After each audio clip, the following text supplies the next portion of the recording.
Hello again. Merry December 26th, by the way. I was going to shoot this outside, but it's raining out there in Los Angeles. It's an amazing sight. Anyway, I wanted to talk about something that happened to me in the 90s that had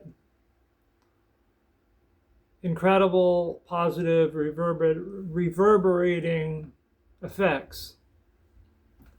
And it had to do with me returning a wallet. This was like mid 90s or so. And I was on the Indiana Jones ride at Disneyland. And I was led into the front row all the way on the passenger side to sit down, and I sat down, and I all of a sudden felt this huge lump, this firm lump down there. And I go and I look at it, and it's a wallet. It's a leather wallet. It's probably like that thick. It's a bundle, you know. And I immediately hand it over to the ride operator, and the ride operator puts it on his ride console there. He's busy doing other things. And an amazing thing happened that I was privy to. I was lucky that this happened. Because of how the ride operates, there's several different tracks going into the same like funnel to go into the ride. And I'm sitting there and I can see this guy, this like dad, he's like in his 40s. He rounds the corner from the exit and with this worried facial expression. And he talks to the ride operator. I can't hear what he's saying, but the ride operator looks at him, reaches over, grabs a wallet, hands it to him, and then the guy turns around like this. You know, I could see his shoulders raised. He's checking the wallet, checking to see if anything's gone. And I'm lucky to know every single stage of this. I know he was the guy who had the wallet, because who else would have known that there was a wallet there? I know that the ride operator didn't look through it, because I saw that he just put it on the console. And I know I didn't even look in it. I just immediately did it. I didn't want to be tempted. Frankly, I just wanted to immediately do it. And I've thought about that. I thought about that event for so many years. Throughout the years, every now and again, I think about it, and I use it as a way to feel good. And I did. I felt, first of all, in the moment, my ex was with me, then girlfriend, and she was looking at me beaming. Oh, you're such a good person. You know, I wasn't really a good person back then. Much worse than I am now. But I was kind of like leaning towards being moral, ethical, and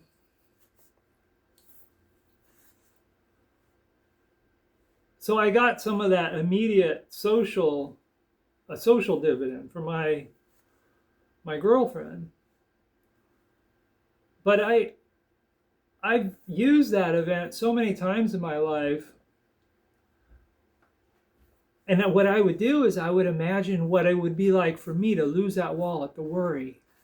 Oh my God, all the money, all the credit cards, having to call, ask for new credit cards, getting another license, having to go to the DMV or fill out a form, and it's going to cost money. It's a big pain in the ass. It's a hassle. And then having that worry relieved. Oh my God, it's here. It's all here. And then thinking, oh, well, Disneyland has a system. They lose stuff. They have a system. It goes right back to the right person. Yeah, and I'm part of the system because I was able to do that. But it wasn't just that. It was the avoidance of the awkwardness there would have been had I taken it. Like, let's say I grabbed it and then I shoved it in my pocket. Then he would have come back. He would have talked to the ride operator. The ride operator would have looked over at me and he would have said, "Oh, where were you sitting?" "Oh, right there." And then I would be like, "Oh, I didn't find no wallet." I'd have to, if I was still holding it, I'd have to like stick it in. "Oh, you mean this?" It would have been really awkward. And I dodged that bullet. If I was like a real crook, I'd grab it and stick it in my sock or something. Or I wore a fanny pack back then. I shoved a bunch of cigarettes in there. So I avoided all that. And then plus, of course, there's all the kind of the nagging guilt, because I've stolen from people before and I didn't feel good about it.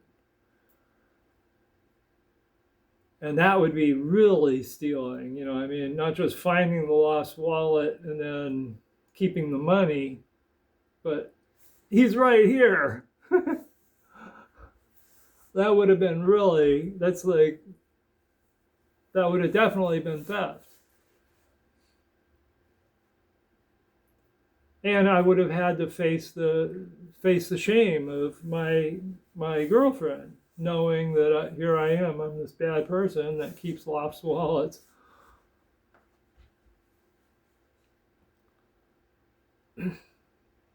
And I've thought about that numerous times through the years.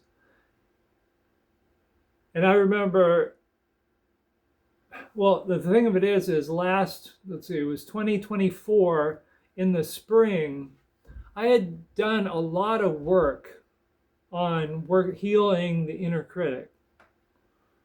And how I healed the inner critic, or at least as I was going about it, was as the inner critic would hurt me,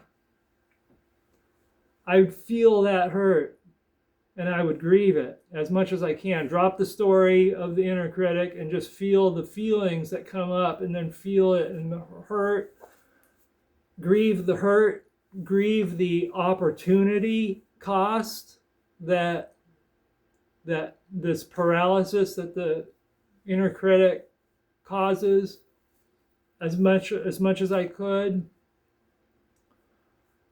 And I had done that for I don't know how long,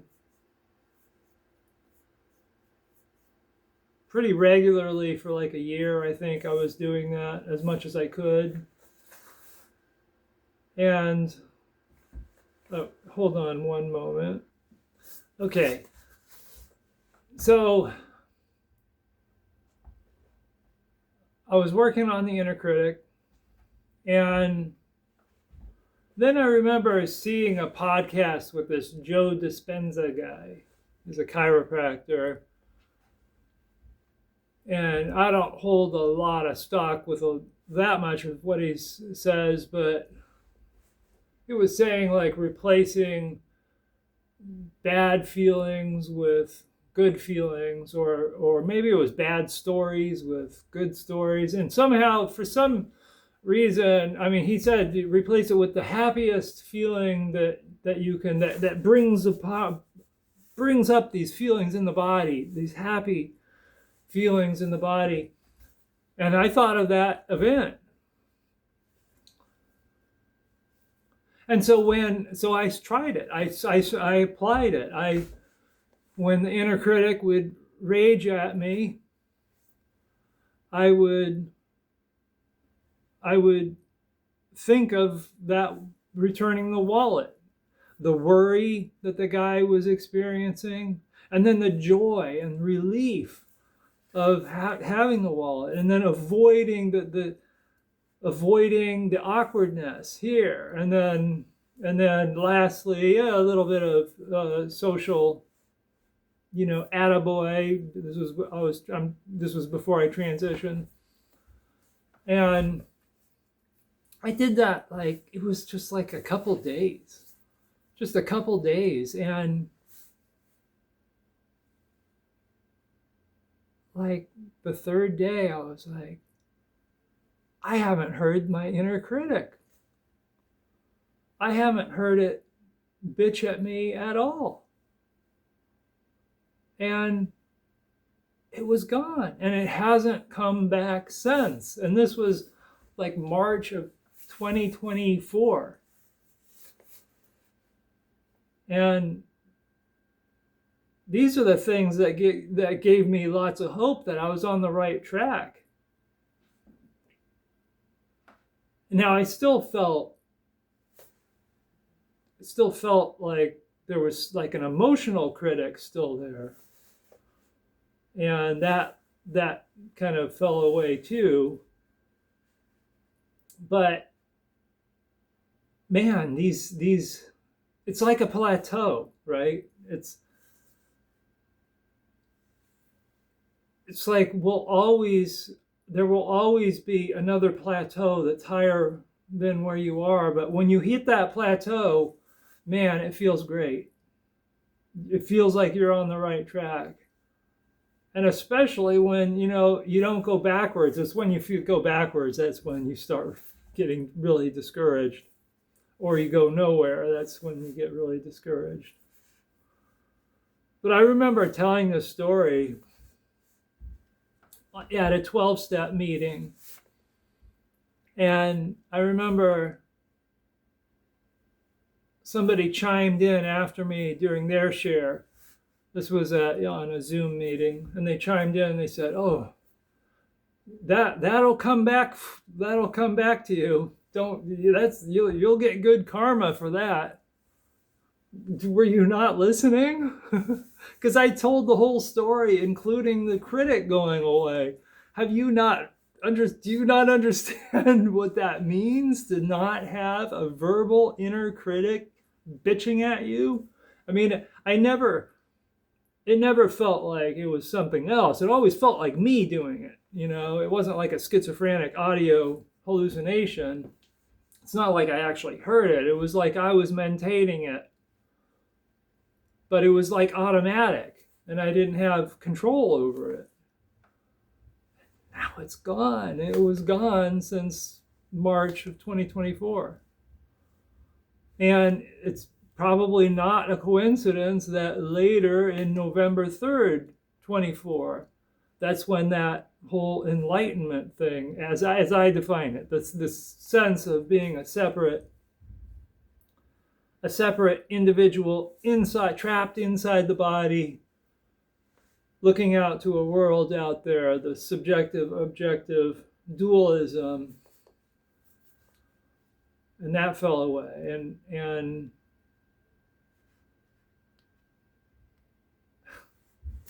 anyway, I just wanted to share the story of that lost wallet. It was the happiest, probably one of the happiest, most positive emotive feelings that I could access. And it doesn't take long for me to think about it and then to access those feelings again. And it was extremely helpful. All right, this video has been long enough. Okay, thanks.